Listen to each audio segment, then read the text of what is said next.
Donc alors maintenant parlons du programme. Alors je sais qu'on va déjà revoir certaines choses, des notions élémentaires pour comprendre un petit peu le métier, notamment des choses comme la bureautique par exemple. On va avoir des notions en gestion d'entreprise, gestion de tableau de bord. Qu'est-ce qu'on va avoir d'autre dans ce programme Donc effectivement, le programme il va être décliné selon les trois axes qu'on a vus. Donc une partie plus ressources humaines, une partie plus commerciale production et une partie davantage tournée sur les finances. L'idée effectivement, c'est d'aller d'abord comprendre quels sont les outils qui sont utilisés, quelles sont les techniques qui sont utilisées en entreprise dans ces trois domaines, pour pouvoir demain dire qu'est-ce que je peux mettre en place dans mon entreprise, ou si j'arrive dans une entreprise inexistante, qu'est-ce qui est en place et qu'est-ce que je pourrais améliorer.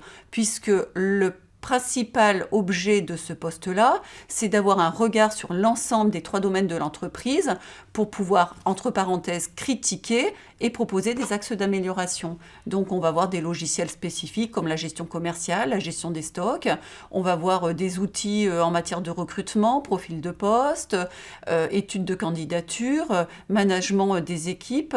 On va avoir aussi la partie logistique, gestion des achats, gestion de la production et bien entendu aussi la partie finance avec analyse d'un compte de résultat, analyse d'un bilan et effectivement qu'est-ce que la comptabilité et à quoi elle me sert. Oui, finalement, on retrouve quasiment tout dans ce programme. On a effectivement du marketing, du commerce, c'est plus les éléments que je connais, mais c'est vrai on les retrouve sur ces cours-là. On va avoir beaucoup aussi de choses liées aux ressources humaines, au social. On n'en a pas parlé, il me semble, mais voilà, enfin, on va dire que c'est un métier qui est assez polyvalent, où il faut avoir vraiment des connaissances un petit peu dans tout.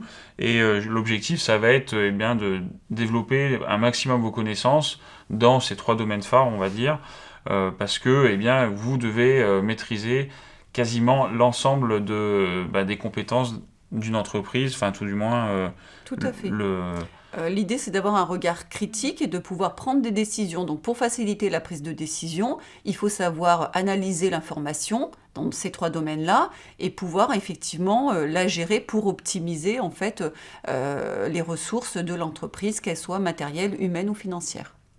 Ce que je propose, c'est qu'on parle maintenant de l'examen. Oui, ok. À tout de suite.